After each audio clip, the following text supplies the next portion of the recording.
Hormuz প্রণালীতে জাহাজ চলাচলের উপর নিয়ন্ত্রণ বাড়াতে ভয়ঙ্কর ছায়াযুদ্ধ শুরু করেছে ইরান।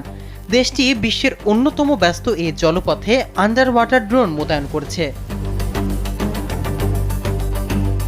পানির নিচে থাকা এই ড্রোন বিস্ফোরক বহন করে জাহাজ ধ্বংস করতে সক্ষম। এতে নতুন করে আতঙ্ক সৃষ্টি হয়েছে। ইতিমধ্যে একটি ভিডিও ফুটেজ প্রকাশ করেছে ইরানের সামরিক বাহিনী। ভিডিওতে দেখা গেছে ইরানের নতুন ভূগর্ভস্থ ক্ষেপণাস্ত্র নগরী। সুড়ঙ্গ পথের দুপাশে থরে থরে সাজানো ভয়ঙ্কর সব আন্ডার ওয়াটার ড্রোন ও যুদ্ধাস্ত্র। ইরানি সংবাদ মাধ্যম জানিয়েছে, মাটির নিচে তৈরি করা এসব সুড়ঙ্গে নৌবাহিনীর ড্রোন, জাহাজ বিধ্বংসী ক্ষেপণাস্ত্র এবং সমুদ্র মাইন সারিবদ্ধভাবে রাখা আছে। ইরানের নতুন এই আন্ডার ওয়াটার ড্রোনগুলো ইউএসভি নামে পরিচিত।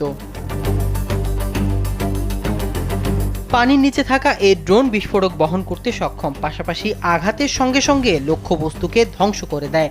ভিডিওতে আরও দেখা যায় একটি ছোট স্পিডবোট আকৃতির বস্তু ট্যাঙ্কের দিকে ছুটে এসে ট্যাঙ্কের পাশে আঘাত করছে। এতে আগুন জ্বলে ওঠে ট্যাঙ্কগুলোতে। এই অবস্থায় ইরানের ইসলামী রেভলিউশনারি গার্ড বাহিনী ও আইআরজিসির জ্যেষ্ঠ কমান্ডার আলী ফাদাভি হুমকি দিয়েছিলেন, ইরানের কাছে এমন ক্ষেপণাস্ত্র আছে যা পানির নিচ থেকে উৎক্ষেপণ করা যায়। প্রয়োজনে সেগুলো আগামী কয়েকদিনের মধ্যেই ব্যবহার করা হবে। তিনি বলেন, ইরানের এই ক্ষেপণাস্ত্রের গতি প্রতি সেকেন্ডে ১০০ মিটার।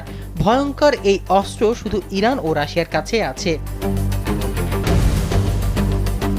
এদিকে ইরানের কাছে সাগরে বসানোর মতো ৬,০০০ মাইন আছে বলে দাবি করেছে মার্কিন কংগ্রেস। তাদের প্রতিবেদনে বলা হয়েছে, ইরানের কাছে পানির নিচে ব্যবহার উপযোগী বিভিন্ন ধরনের অস্ত্র রয়েছে। এর মধ্যে আছে লিম্পেট মাইন, মোর্ড মাইন ও বটম মাইন।